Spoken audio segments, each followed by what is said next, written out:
bentukannya kayak ini, kayak musuhnya Spider-Man sebenarnya, yang Venom. Assalamualaikum warahmatullahi wabarakatuh. Jumpa lagi di channel Cerita Misterius. Perkenalkan, saya Fajar Hidayati. Di samping saya sudah ada narasumber kita, yaitu Bang Anjas. Gimana kabarnya, Bang? Sehat-sehat, alhamdulillah, sehat. Jadi kita mau masuk ke session CMJ atau Cerita Malam Jumat.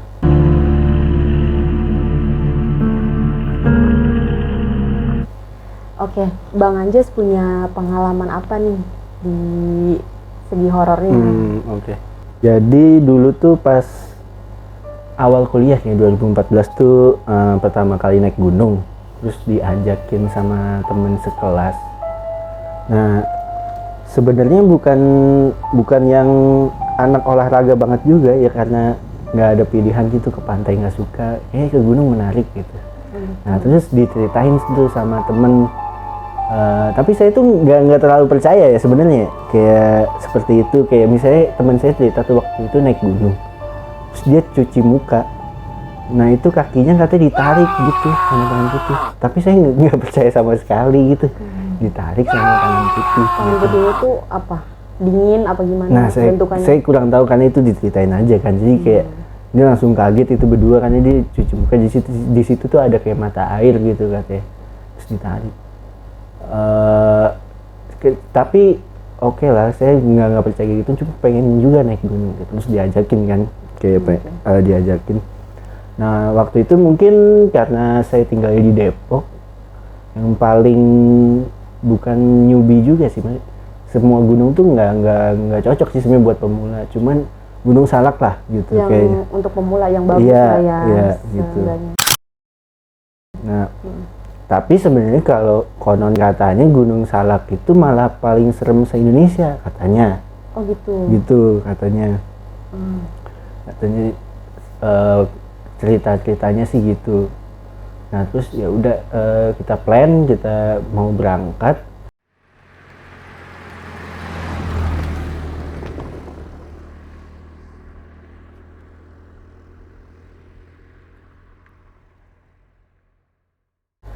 Itu ya naik kereta lah, dari Depok naik kereta, terus charter angkot sampai ke base camp.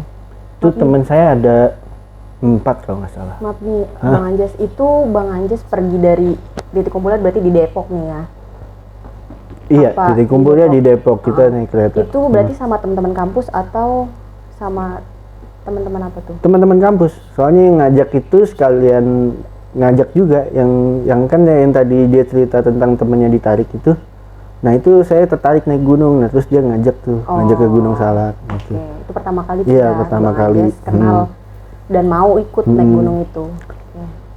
Nah, terus juga kayak masih banyak yang belum pahamnya gitu kan, kayak naik gunung tuh jangan ada yang ditenteng gitu di tas. Maksudnya sebisa mungkin masuk tas semua gitu, biar nggak capek juga. Nah, maksudnya biar nggak terlalu capek. Nah, waktu itu masih ada yang ditenteng, nentengnya kompor lagi, kompor portable. Bang Anjas bawa kompor portable, tapi tetap bawa tetap bawa tas, kepenuhan gitu kali ya. Oke, terus kalau pas pertama kali naik gunung nggak ada masalah sih, kayak bagus gitu, kayak ada sungai di sampingnya gitu. Nah, terus terus kata teman saya, mungkin teman saya yang lumayan percaya kali ya, kalau saya nggak percaya gitu pertama naik gunung gitu. Mulut saya sesuka-suka saya aja gitu. Padahal kan harusnya ada larangan-larangan ya untuk mungkin kita nggak sembarangan ngomong untuk masuk ke suatu gunung itu harus gimana sih? Iya, benar. Di situ Bang Anjas belum tahu tuh. Udah Tahu, tapi cuma masih ya melanggar gitu. Karena saya bukan nggak percaya bukan nggak percaya setan atau hantunya, karena saya bukan nggak percaya bukan nggak percaya setan atau hantunya, saya nggak percaya kenapa saya boleh ngomong kasar di sini tapi nggak boleh ngomong kasar di gunung gitu. Sebenarnya semua tempat harus dihormati kan gitu. Nah, terus ya udah, maksudnya kayak saya seperjalanan masih bercanda ya, kayak bercanda di kota aja gitu. Nah terus titiknya pas kita sampai ke tempat camp gitu kan, tempat camp kayak Ini Bang tadi lupa nanya. Jadi Bang Anjas ke gunung itu berapa orang? Terus berapa cewek berapa cowok sih? oh ke gunungnya itu 4 orang, 2 cewek 2 cowok. Ya. Tuh teman saya namanya Raka, Talia sama Hanan tuh.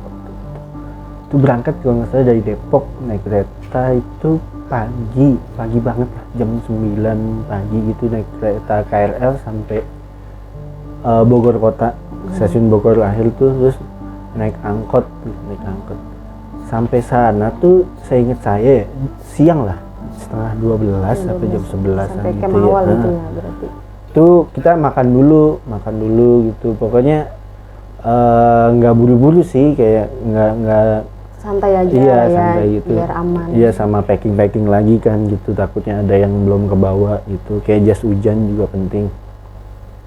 Udah kan itu, terus ngurus surat-surat, kayaknya habis zuhur kita jalan deh, di perjalanan aman kok, kayak kita nemuin ini apa, mapala yang habis turun, apa tuh namanya kalau misalnya organisasi kayak pelatihannya gitu, masih rame lah gitu. Nah terus Berarti dia turun ya. rame Tapi lah waktu kalian itu, lumayan rame. Tapi ada gerombolan lain nggak yang ikut naik juga ke atas? Belum, waktu itu Berarti belum. baru kalian doang nih berempat Iya, ya. Oke. berempat. Terus udah, menurut saya sih itu lumayan cepet ya. Apa karena emang gunungnya nggak terlalu tinggi, kayak kita udah sampai ke, jadi ujung tempat camp itu deket Kawah Ratu gitu, kayak Itu pos keberapa Bang Anjas? hmm, Ingat nggak? lupa saya. Tapi seingat saya sih itu tinggal kita kalau mau ke puncak itu udah tinggal jalan kaki aja gitu. Oke. Tapi ngelewatin Kawah Ratu dulu gitu kan. Nah terus pas nyampe ke apa, deket Kawah Ratu itu kita bangun tenda, itu sore lah jam 4:30. Nah itu yang lain pada ke Kawah Ratu, ada yang mau lihat-lihat dulu, lihat-lihat kawah gitu, terus ada yang bangun tenda, jadi dipisah-pisah lah. Terus nah habis itu tiba-tiba kompor kita tuh mati. Perlu mati berarti itu mau bermalam di situ Iya, rencananya. Oke. kompor yang di bawah tuh ternyata mati. Tapi untungnya ada satu pendaki lagi, itu dua orang satu kelompok gitu, 2 orang. Nah itu untungnya dia baik banget, maksudnya kayak dia mau ngecamp di samping kita. Oke. Karena kalau kita nggak ada kompor kan kita nggak bisa makan. Nggak ngapa-ngapain. Nah, Iya. iya, jadi kita ya itu sih kayaknya kalau pemula emang harus belajar dulu kayaknya gitu, belajar lebih banyak gitu. Nah terus udah kita samping-sampingan tuh sama kelompok lain, tapi kita numpang masak sama mereka gitu. Nah karena mungkin ini kali ya, apa, masih pemula juga, jadi kayak nggak tahu apa namanya, adat, mungkin nggak adat juga sih, kayak bahwasannya nggak boleh seperti ini di gunung gini. Peraturan Nah, yang terus, dasar ya, lah untuk orang naik gunung tuh nggak boleh ngomong sembarangan gitu ya. Nah terus pas jadi pas temen saya mau sholat tuh yang cewek, saya bilang kayak pocong gitu. Oh kamu bercanda? Iya bercanda. Itu posisi mau maghrib gitu kan. Posisi mau maghrib. Nah terus sisanya lancar, terus kita sampai jam 9 tuh lancar, kayak kita masih bisa makan, kita gelar matras gitu. Nah pas tidur juga lancar, terus saya kebangun waktu itu. Posisi jam berapa tuh? Itu sekitar jam 1-an. Jam 1 malam. Satu malam. Saya kebangun. Nah, Allahu Akbar. Duh.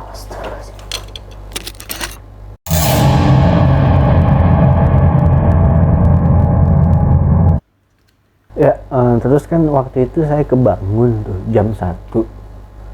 Itu tuh nyium bau belerang gitu. Bau belerang tuh kayak apa ya?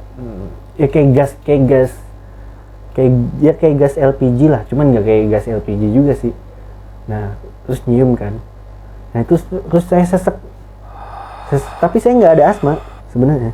Tapi maaf nih, tapi Hah? emang posisi ngecampnya itu di deket Kawaratu itu kan? Nah iya, cuma maksud saya nggak tahu kalau misalnya jadi tuh ada katanya tergantung arah mata angin.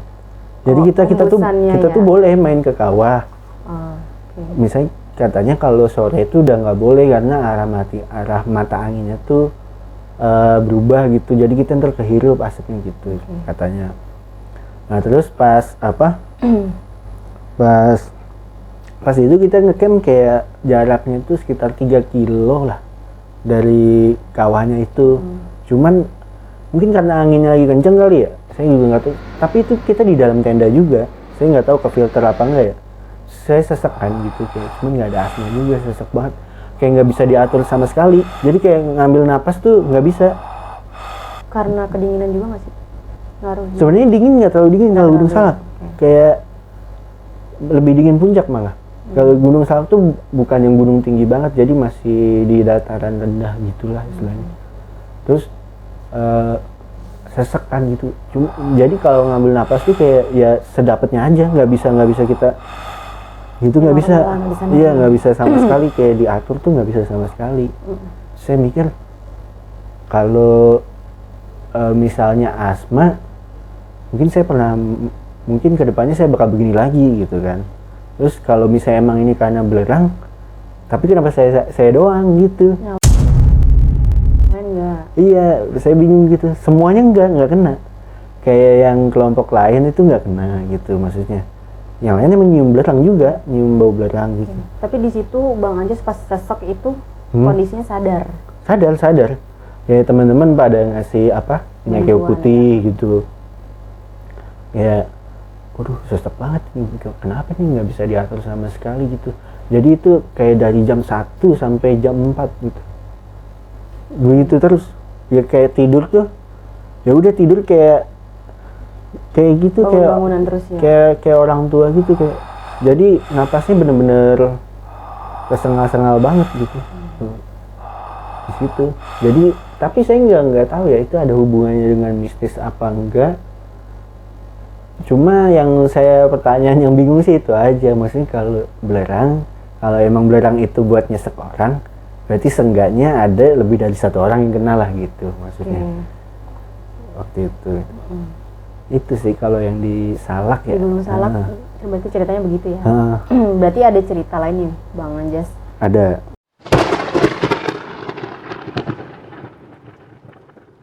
Berarti selain Salak ada gunung apa lagi nih selanjutnya? Nah, terus setelah itu saya ke Gunung Gede. Gunung Gede itu masih di Bogor, itu daerah deket Cianjur lah pokoknya. Itu waktu itu sama temen SMP saya. Temen SMP saya itu banyak, tapi kayak ada lah hampir 40 orang gitu. Tapi dari beberapa angkatan gitu. Beberapa angkatan gitu. Kita nyewa mobil yang buat TNI gitu. Oh iya. Iya, berangkat ke sana. Itu berangkat tuh kayak kalau nggak salah Jumat malam dari Parung Bogor. Jadi kesannya lumayan cepet lah, kayak 2 jam setengah. Udah sampai malam situ. Terus kita bermalamnya di rumah warga gitu ada. Besok paginya kita berangkat, jadi kayak dibuat beberapa kelompok naik gitu. Pas naik itu hujan. Tapi hujannya ini sih masih karena siang kali ya, jadi kayak bikin nggak terlalu dingin gitu. Iya. Jadi kita hujan, masih bisa kita pakai jas hujan, yang terutama sih pakai jas hujan ya. Pakai jas hujan naik gitu. Nah, terus yang kelompok depan itu katanya duluan tuh ketua regunya ngajak duluan. Terus dia udah jauh gitu, kita udah jauh. Nah, di situ tuh yang kelompok pertama tuh ada ceweknya. Nah, tapi pas hari itu ceweknya berhalangan. maksudnya bukan berhalangan hadir, kayak lagi nggak bisa sholat gitu. Lagi itu ya. Di kelompok yang duluan itu. Nah, terus pas Anjas kelompok kok. saya kelompok belakang, saya belum kelompok sama dia, enggak. Kelompok belakang gitu. Nah itu saya dapat infonya pas habis pulang itu sih. Nah pokoknya semua aman sih, kita masak, makan, cerita-cerita di tenda gitu, terus ke puncak, semuanya aman. Terus pas habis turun dari puncak itu, si yang cewek yang berhalangan itu kan udah mencar semua tuh, karena kita turun kan udah tahu jalannya. Yang harusnya per grup, iya harusnya per grup ya. Jadi mencar. Nah si yang cewek itu ikut saya sama beberapa teman saya lah gitu. Tapi dia udah lemes banget gitu. Kenapa tuh? Ya mungkin karena lumayan nyeri apa gimana, saya kurang tahu gitu. Cuman juga ini sih ceritanya, saya juga nggak tahu, katanya kalau naik gunung nggak boleh pas keadaan haid gitu. Itu katanya. Tapi dia mengalami gangguan apa gitu nggak? Nah kalau gangguan sih bukan dia yang mengalami, katanya pas di tendanya dia itu si ketuanya ngelihat ada jeplakan tangan. Jadi kan kalau tenda kalau misalnya di dalamnya ada lampu kan kita bisa ngeliat siluet dari luar kan. Betul. Iya nggak? Misalnya kayak ada orang yang megang tenda kita gitu. Nah terus kata ketua regu yang itu, katanya ada tangan kecil yang megang tenda dia itu, tenda mereka. Cuman itu bukan regu saya. Itu ceritanya kayak gitu pas si cewek itu satu regu itu. Nah pas turun itu dia udah lemes, hampir lemes, terus tasnya dibawain. Dia cuman ya udah tinggal turun aja gitu, tinggal turun aja. Terus ada apa namanya, kata orang juga nggak boleh tuh turun mendekati maghrib tuh nggak boleh, katanya gitu. Jadi pas mau sampai pos 2 tuh sebenarnya itu masih jauh tuh ke base camp, kayak masih jauh banget lah. Pos 2 itu dia udah mulai kayak pucet gitu, tasnya dibawain lah itu sama kakak kelas saya gitu. Udah kan, terus turun tuh kita udah dengar suara-suara azan tuh. Allahu Akbar, Allahu Akbar. Mendekati pos 1 dengan suara azan gitu. Azan maghrib itu berarti? Iya azan maghrib. Nah pas saya turun, saya paling belakang. Karena saya emang kalau turun ini kan apa kayak nggak mau buru-buru juga, kayak ya udah santai aja udah turun ini gitu. Nah terus pas saya turun itu tuh kayak di samping itu ada kayak perkebunan lah gitu. Perkebunan. Terus kita kayak ke jalan setapak kecil gitu. Nah karena saya paling belakang, nggak tahu ya, semua orang tuh pernah gini kayak kalau ada yang ngikutin tuh kerasa gitu. Padahal paling belakang, tapi ngerasanya kayak ada bunyi gitu ya. Kayak ada yang nguntit kan, kita walaupun kita nggak ngelihat gitu kita kayak kerasa gitu ya. Nah waktu itu saya juga apa inian dong ya, apa sih pikiran saya doang gitu, saya cobalah ngeliat belakang nggak ada apa-apa, emang nggak ada apa-apa. Terus pas ngelewatin kali itu, pas saya lihat belakang itu kayak ada tinggi gede tapi mukanya sama badannya putih semua. Bentukannya kayak ini, kayak musuhnya Spider-Man sebenarnya, yang Venom. Nah terus pas saya lewatin jalan setapak itu, saya coba lagi tuh ngeliat ke belakang. Nah di situ tuh kayak ada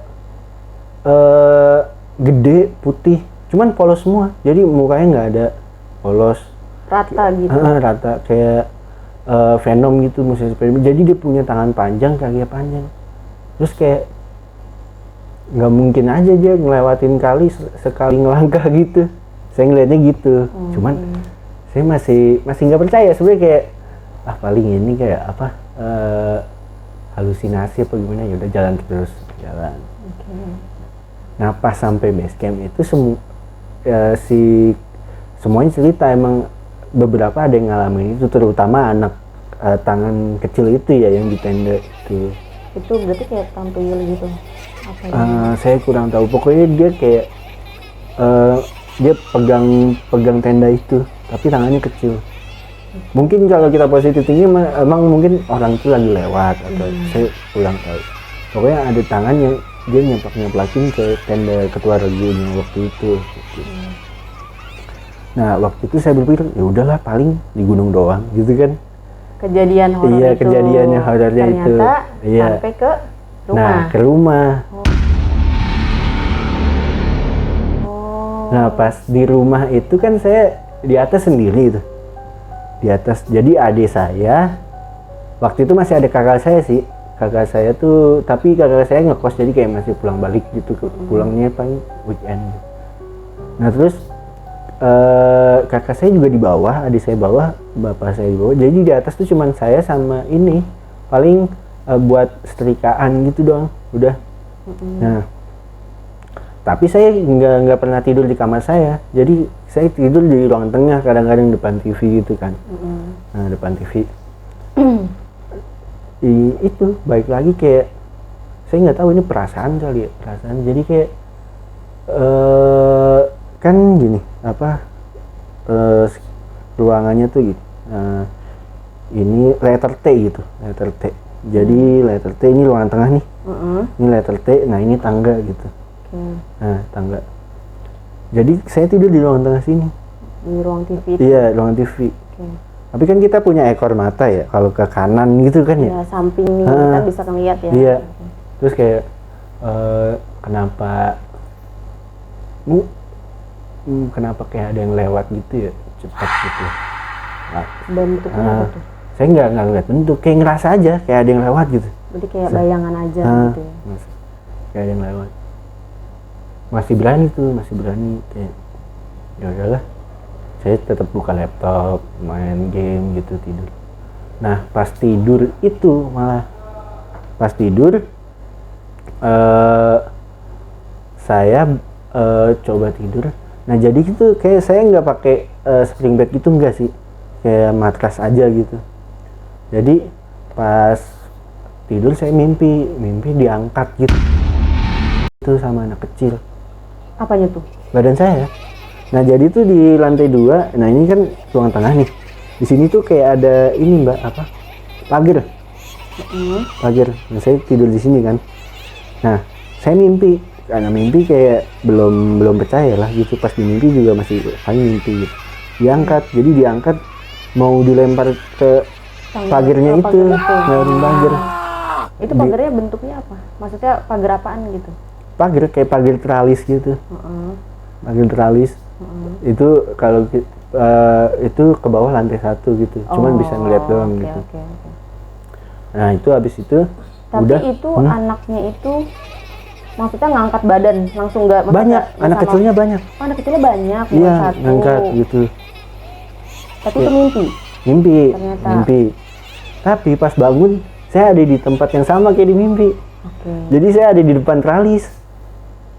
Nah mungkin jatuhnya kalau ilmiahnya gitu kayak katanya sih sleepwalking gitu. Jadi kayak ngigo gitu ya, jalan ke situ. Iya ke situ. Tapi kamu ngerasanya ini ada hawa-hawa karena itu ya pulang dari gunung? Iya ya? karena si ketua regu saya itu kan yang tendanya ditempel sama anak kecil itu. Mau bentuk anak kecilnya itu kayak gimana? Keriting. Rambutnya keriting? Iya, ada yang keriting, ada yang botak. Berarti sejenis tuyul kali ya? Iya, kayak saya mungkin lah. Pakai baju tapi anak-anaknya itu? Saya kurang ingat. Cuma mungkin itu mimpi sih, cuma saya nggak saya langsung. Yang pasti dia ada yang keriting, putih semua, keriting sama botak. Mungkin nggak sih anak-anak itu yang ciplakan tangan dari si yang kemarin? Iya, bisa jadi. Kalau dari gunung mungkin ya baik lagi sih, karena saya ke gunung nggak pernah mentaati apa namanya mitos-mitos itu sebenarnya gitu. Sebenarnya nggak meyakini ya. Nggak meyakini, mungkin apakah mereka terasa terganggu apa gimana nggak tahu juga Bisa jadi, gitu. kena energi juga kan. Oh ini orang nggak percaya mungkin Nggak percaya, bisa iya. jadi dia jadi malah nunjukin juga Iya, biar lo percaya nih ya kan. Oke. Jadi cerita yang gunung kedua Gunung Gede ya, Gunung berarti Gede. udah sampai segitu. Gunung Apa Gede. ada kelanjutannya lagi? Kalau di Gunung Gede tuh ada 2 kejadian, tapi ini bukan horor sih, jatuhnya apa ya, thriller kali ya, apa gimana? Ya bodoh aja sih sebenarnya, kayak Gunung Gede kan lumayan dingin ya, kayak tapi itu yang di Cibodas nggak sih? iya yang di Cibodas, kan ya, yang Gunung Gede Pangrango. di Cibodas gitu. Nah kita tuh itu waktu itu berangkat sama nggak temen organisasi sih, saya nggak ikut organisasi tapi saya kenal sama teman organisasi kampus saya gitulah. Nah terus ikut kan naik, itu ada kelompok lain hujan nih, keadaan hujan tapi dia nggak pakai apa-apa, cuma pakai matras gini doang. Terus pas dia kan ngelewatin kita, jadi dia otomatis di depan kita. Pas kita lewat, dia di pos itu dia lagi kejang-kejang karena hipotermia. Oh, karena kedinginan itu. Terus matanya putih lagi gini. Ya udah mau nggak mau kita tolongin, kita buatin air panas gitu. Itu sih paling. Nanti intinya kalau kita ke gunung juga kita prepare-nya harus yang benar gitu ya, nggak bisa asal. Iya, saya juga nggak tahu ya, mitos itu terbentuk karena apa? Misalnya gini, khususnya di gunung ya, misalnya naik gunung, terus kayak tadi hipotermia. Kalau orang nggak pakai, ya saya nggak menyalahkan keyakinan orang sih, cuman kalau ada orang terus tiba-tiba matanya putih kejang-kejang, kayak orang kalau misalnya nggak dirunut secara logik langsung bilangnya ini karena setan gitu. Karena kesurupan nih, iya. Kesurupan. Padahal emang dia kedinginan. Okay. Kedinginan gitu. Terus kita bantu karena kasih. kalau hipotermia itu jadi ini nggak sih, jadi berhalusinasi? Iya, gitu berhalusinasi. Ya kan? Dampaknya ya. Halusinasi. Dia udah nggak bisa kontrol dirinya. Betul. Dan itu bahaya juga sih. Iya bahaya. Emang kalau hujan udah harus pasti pakai jas hujan sih, karena basah kan pasti badan. Kalau di sini paling berapa sih suhunya, 25 derajat, 29 derajat. Kita hujan juga turun dikit kan paling suhunya. Jadi kayak kalau di sana suhunya 10 derajat. Udah dingin basah. Juga iya. basah. Oke. Jadi emang harus disertai dengan ilmu juga maksudnya gitu. Nah, itu Gunung Gede tuh 2 kejadian itulah. Yang satu mungkin memang karena ilmu, yang satu saya nggak tahu sih itu halusinasi saya apa gimana. Ya itu cuman buat cerita-cerita aja sih kalau saya. Tapi teman saya juga ada yang percaya kayak gitu. Jadi teman saya tuh kalau turun nih ikut maghrib dia harus langsung baca-baca tahmid gini-gini. Ya. Terus ada lagi saya ke. Berarti ini gunung ketiga nih yang mau diceritain. Iya, gunung ketiga. Ganti. Gunung Sumbing ya? Iya. Apa gunung apa? Ya, saya pernah, nah Gunung Sumbing tuh lumayan baru nih. Kayak tahun lalu lah, bulan November 2022 gitu. Itu lumayan ini tuh, lumayan banyak masalah lah, kayak saya naik berempat. Mohon maaf nih Bang Anjas, awalnya dulu nih cerita yang Gunung Sumbing nih gimana? Maksudnya kayak ini tim dari tim dari kampus juga kah? Terus orangnya berapa, coba ceritain dari awal dulu. Ini yang ngajak temen kampus saya, 1 orang doang sih ngajak. Terus dia ngajak temennya lain, tapi temennya dari Jawa Tengah gitu. Oke. Gunung Sumbing kan di Wonosobo. Kampusnya di mana Bang Anjas? Di PNJ. Oh, Politeknik Negeri Jakarta ya. Iya. Berarti yang di Depok juga. Oke. Tapi sebenarnya ini kan sering jalan-jalan sama si teman-teman ini nih. Tapi ini Mapala nggak sih? Apa Enggak. mahasiswa biasa aja? Mahasiswa biasa aja. Mahasiswa. Terus diajak, kita tuh pengen ini kan, pengen apa? Ngirit lah istilahnya. Ngirit. Jadi kita transportnya ikut open trip, transportnya aja gitu. Ikut open trip. Transportnya ikut open trip. Pas ikut bisnya mogok terus. Nah untungnya nih, maksudnya mogoknya nggak tahu sih, entah mogoknya mesin lah, entah mogoknya apa. Cuman waktu itu saya lumayan takut karena kita ngelewatin jalan tanjakan gitu. Itu berapa orang nih yang ke Gunung Sumbing? 5 orang kalau kelompok saya. Ikut Iya. open trip yang tapi transportnya aja gitu. Transportnya aja. Berarti itu kalau itu bareng sama ada kelompok lain gak sih? Ada kelompok lain. Sama-sama yang mau ke Gunung Sumbing satu bis juga. itu ya. Udah. Terus Mohon maaf nih, lokasinya di mana sih? Gunung Sumbingnya di Wonosobo. Oh, Wonosobo. Wonosobo Dieng tuh ya deket Dieng. Kalau Gunung Sumbing tuh sebelum Dieng lah. Jadi kalau ke kota tuh masih lama sih, sebenarnya 1,5 jam gitu. Nah, terus kita bisnya mogok tuh, itu kita ngelewatin jalan tanjakan, untungnya aman tuh. Untungnya. Habis itu pas setelah itu masih mogok lagi, kita diganti bis tuh. Bis. Pindah bis ya? Iya, pindah bis. Nah itu udah tuh jadwalnya hancur karena ini kan harusnya kita kan saya berangkat Jumat malam, harusnya nanjak tuh Sabtu pagi, jadinya nggak jadi Minggu pagi. Seharian tuh molornya? Iya, seharian molornya. Itu seharian berarti gimana tuh maksudnya? Itu diem karena nungguin bis yang lain datang kan jauh. Oke. Gitu.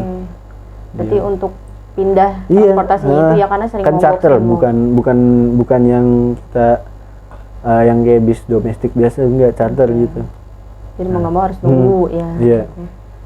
Jadi kita untungnya temennya teman saya itu mau nunggu sampai besoknya lagi. Udah mau gimana lagi kan. Nah waktu itu saya masih di kantor lama kayak deh. Itu untungnya saya boleh cuti tuh hari Senin. Nah itu saya nanjak hari Minggu pagi. Pas hari Minggu seperti biasa sih, kayak nggak ada masalah pokoknya kalau karena alhamdulillah sudah banyak ilmu kan, maksudnya kayak udah tahu nih harus ini ya. jangan ceroboh lagi lah ini. Kita nanjak alhamdulillah aman sampai tempat camp. Di pas berangkat juga nggak ada masalah apapun, kayak misalnya sepatu jebol nggak ada gitu. Sampai tempat camp aman, kita masak, kita ini terus malamnya juga kita main game gitu kan, Nah ada mitos di Gunung Sumbing itu nggak boleh ngomong dingin. Oke, mitosnya nggak boleh ngomong dingin, ntar malah kenapa dikasih tuh? Dingin gitu. Katanya gitu. Tapi waktu itu emang nggak terlalu dingin sih menurut saya. Nah pas saya muncak itu lumayan dingin tuh, karena kita muncaknya jam 3 pagi lah. 3 pagi. Itu dingin tuh lumayan gitu. Saya nggak tahu sih saya nyadar apa enggak, saya ya bilang dingin aja. Ngomong dingin juga, iya, ngomong dingin gitu. Terus dampaknya apa tuh? Pas kita pulang dari muncak gitu nggak ada apa-apa sebenarnya, nggak ada dampak apa-apa gitu. Nah pas turun itu, karena kita mungkin berangkatnya Minggu kali ya, mungkin kalau Sabtu Minggu kan banyak gitu ya, ada orang gitu. Nah itu tuh karena kita berangkatnya Minggu, otomatis turunnya Senin kan. Ya betul. Itu tuh kita turun tuh kayaknya ya, setahu saya itu tinggal kelompok kita kayaknya, seingat saya. Soalnya jadi gini, pas muncak itu kaki saya iritasi apa gimana, jadi kayak kan sepatu gunung tuh di belakangnya kayak ada besi-besi gitu.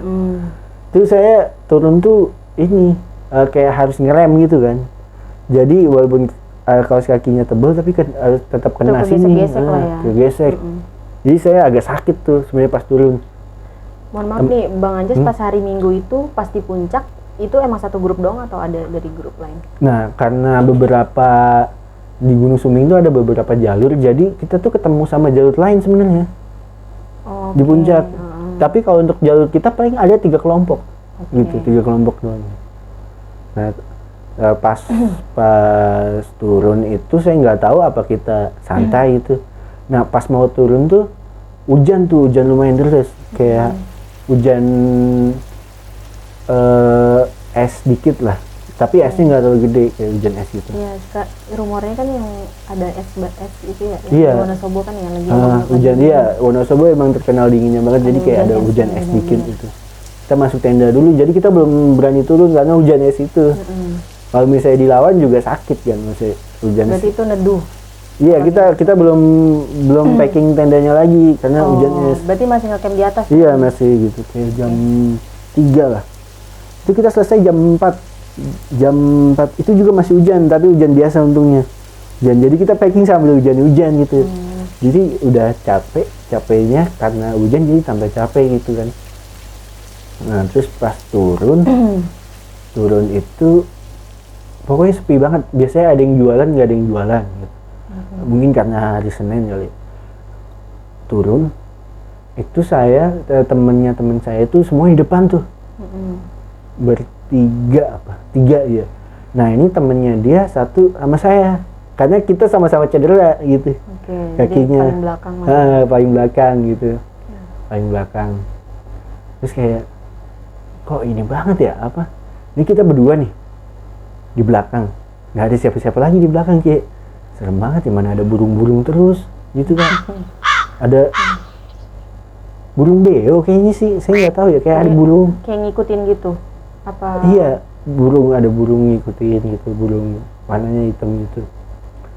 Nah, saya itu kebiasaannya emang paling belakang sih waktu itu. Nah, terus paling belakang. Tuh? Kenapa sih? Kenapa paling belakang? Karena ini pengen nyantai aja. Nggak pengen buru-buru. Iya, nggak pengen buru-buru. Karena udah capek juga kan. Iya, terus saya juga ini kan agak-agak sakit kakinya di tumit itu. Udah pas turun, ya itu balik lagi. Kayaknya emang kalau udah di paling belakang nggak usah lihat belakang deh kayaknya. Ada ngelihat apa tuh? Kayak pasti kalau di belakang tuh ada potensi mau lihat belakang terus kayak gitu. Terus pas turun itu lihat belakang nggak ya? Gak usah lah gitu. Saya masih berpikir gitu karena kan saya udah tahu dari gede kan gitu. Lihat belakang kayak nggak usah lah gitu. Masih gitu. Saya jalan masih santai, itu temen saya di depan juga dekat lah, kita nggak jajan. Lihat belakang ya. Kayak ada yang nyuruh lihat belakang mulu, cuman ya udah lihat belakang. Akhirnya. Pas lihat belakang itu tuh harus belokan. Jadi ada pos belokan. Kita turun tuh sini jurang kecil lah, nggak terlalu dalam, hutan-hutan jurang kecil gitu. Nah, di pas belokannya itu kayak ada poci gitu. Bentuknya? Dia tutup semak gitu apa gimana? Jadi dibelokan. Jadi dia kan jadi gini. Ini pos. Ini saya belok. Nah, ini turunan nih. Nah, ini saya ada saat mau nengok belakang pas di sini. Nah, si pocinya di sini. Duh, ada lagi. Saya nggak tahu ya. Karena itu menurut saya terlalu ini apa, kayak saya nggak makhluk halus apakah emang seperti itu apa, jadi kayak bener-bener kayak ops gitu, kayak menurut saya kayak nggak ada fisik lah, kayak putih. Wujudnya emang nggak bisa dideskripsikan juga ya. Kayak karena kayak apa capek apa gimana. Cuman dia emang kelihatan kuncupnya gitulah istilah. Kuncup. Itu posisi saya cedera, saya bisa turun cepet. Gara-gara ngelihat si poci itu. Karena kita juga mau maghrib. Terus kayak ngejar maghrib. Itu saya nyari teman saya bilang namanya Alpi tuh. Pilu belakang ya gitu. Udah saya depan. Peran jadi apa sih? Iya. Kaki saya sakit banget kayak. Ya udah saya jalan cepet, bukan lari ya, kayak jalan cepet gitu. Tapi kan kalau turunan emang jadi kayak lari. Iya, kayak lari terus kayak aduh, udah harus kaki sakit terus ngerem lagi gitu. Udah, itu cepet banget saya turun tumben karena takut. Nah, itu tumben-tumbennya saya takut banget gitu ya. Karena pertama perjalanan masih jauh, kita berdua doang. Terus kayak ya suasananya emang terlalu mendukung sih menurut saya, kayak hujan, kayak nggak terlalu hujan sih, kayak gerimisnya itu dikit banget lah gitu ya. Terus kayak berembun, terus kayak karena kita tuh depan kita tuh jadi tuh jalur kita tuh untuk matahari terbenam sebenarnya bagusnya. Jadi kita tuh ngeliat matahari terbenam kalau pas turun. Jadi kayak udah ngedukung banget gitu, kayak untuk perasaan kayak aduh gimana nih ya udah pas ngeliat kayak gitu langsung udah turun cepet deh. Otomatis ya udah kita sampai pos 2 itu jam 6:30 habis maghrib lah. Tapi gitu. setelah ketemu pocong itu udah nggak ketemu lagi yang Enggak. aneh. Berarti udah sampai ke base campnya Iya. itu, base camp terakhir. Ya saya nggak tahu ya teman saya depan itu ngerasain apa nggak. Kalau saya sih ngerasa gitu. Cuma saya juga nggak mengeproklaim diri bisa ngelihat sih. Ngerasain aja gitu. Tapi emang yang paling saya takut sih itu sih. Pocong. Iya. karena kalau pocong itu kan bisa kita bayangin gitu. Bukan kita bayangin sih. Kita tahu lah. Pernah Bentukannya. lihat gitu ya. Walaupun itu jasad ya meninggal lah sebenarnya bukan hantu ya. Mungkin kita bisa bayangin gitu. Cuman kan kalau yang di Gunung Gede itu mungkin bisa jadi halusinasi kan. Betul. Terus abstrak juga iya, ya, terus gambarnya. yang ketua regu saya yang dia ditempelin tangannya itu mungkin bisa jadi orang juga kan gitu.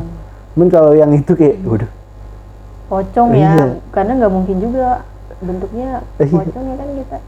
Terus dalam keadaan sadar juga, maksudnya kayak sadar tuh Lagi kesakitan juga. mm-mm. Sadar semakin ini juga ya, semakin tinggi juga. Itu sih paling. Tapi tetap masih mau naik gunung sih, walaupun ya mungkin beberapa kali ketemu seperti itu. Oke, tapi kalau yang dari beberapa kali kan main sama yang, maksudnya naik gunung itu sama yang perempuan juga ya. Tapi yang perempuan itu ada cerita juga nggak sih? Selama di gunung itu kayak biasanya kan kalau lelaki sama perempuan itu biasanya ya, tahu saya kayak perempuan lebih digangguin nggak sih, kayak lebih sensitif gitu. Oh kalau saya malah kurang tahu sih. Untuk perempuan belum pernah ada yang cerita sih kayaknya, belum pernah ada yang cerita. Kalau untuk perempuan kayaknya Jadi tergantung, masih aman. iya tergantung perasaan sih, tergantung Pribadinya rasanya juga ya, dia percaya apa enggak gitu. Iya. Oke. Ini berarti udah ke gunung yang ketiga ya? Ada cerita horor lain nggak? Atau Udah sih kalau cerita di gunung itu udah sih segitu. Kalau paling di rumah, kalau di rumah. oke, gimana tuh ceritanya? Tapi ini Kalau di yang di rumah lama saya kayak kan saya tuh kecil di Semarang ya. Oke. Di Semarang. Ke Depok tuh baru kelas 4 SD. Oke, berarti ini Kelas 4 SD. kisah Bang Anjas waktu masa kecilnya ya. Oke. Kayak kelas 2. Ya, waktu itu saya di Semarang. Mungkin ini kali ya, awal mula bisa ngerasain sih, saya nggak ngeproklaim bisa ngelihat, cuman bisa ngerasain kayak. Jadi saya dulu masih ngontrak, tinggalnya tuh kayak deket Semarang, cuman jatuhnya bukan Semarang, jadi kayak Depoknya Semarang lah gitu. Oke. Nah, emang Depoknya Jakarta. Oh iya, Depoknya Jakarta. Iya. Oke. Gitu. Nah, rumahnya itu emang agak ini, rumah lama banget gitu, masih ada sarang walet gitu. Oke. Gitu. Cuman nggak emang Budidaya iya kali. nggak dihilangin emang. Emang budidaya Iya, kali dia kan. nggak tahu sih. Nah, terus saya duduk di atas gitu sambil nonton TV. Jadi di ada kayak apa namanya? Tirai ya? Tirai. Hordeng. Iya, hordeng buat. Jadi nggak ada pintunya, cuma buat nutupin doang. Terus sering ada lewat hitam di bawah gitu. Hordengnya. Di bawah kan kelihatan tuh kayak ada space kan, Oke, gitu. berarti nggak nempel ke Ah, lantai nggak ya, nempel. ada jeda gitu. Nah, kalau tikus kelihatan nih kakinya nih, rambut Pasti saya dong, gitu, iya gitu. dong. Ada. Cuman ini kadang-kadang beda, jadi kadang-kadang dia kayak persegi panjang gitu, kadang-kadang segini, lewat gitu. Itu sih paling pas kecil itu. Mondar mandir tuh. Mondar mandir terus. Ibu saya juga pernah ngeliat sih, gitu. Tapi Cuman itu- nggak tahu itu sosok apa sebenarnya. Oh, berarti belum ada yang tahu ya. Hah? Jadi udah nih ceritanya sama Udah sih, ya. alhamdulillah ceritanya itu aja. Apa sih ya yang bisa kita tarik sih dari cerita-cerita Bang Anjas ini? Kalau misalkan versi gue nih yang ngedengerin narasumber gitu ya, kayak baiknya kita sebagai pemula itu kan harusnya lebih aware ya sama diri kita. Jadi kita kayak nggak yang jemawa gitu loh. Kita tuh bisa loh naik gunung, kan ada kan orang yang kayak pengen naklukin gunung, sedangkan gunung itu nggak akan pernah bisa kita taklukin, ya kan? Tapi gunung itu bisa kita nikmatin. Iya. Tapi kalau dari Bang Anja sendiri nih, ada kata-kata atau resume apa nih yang bisa dikasih ke penonton gitu? Kalau resume atau kesimpulannya sih, menurut saya ini kalau mau, misalnya kita mau berwisata gitu, kayaknya kita juga harus memahami tempat wisata kita gitu, kayak misalnya ilmu-ilmu. Kalau ke gunung istilahnya, kita harus tahu tuh kita harus bawa apa gitu. Karena menurut saya banyak apa,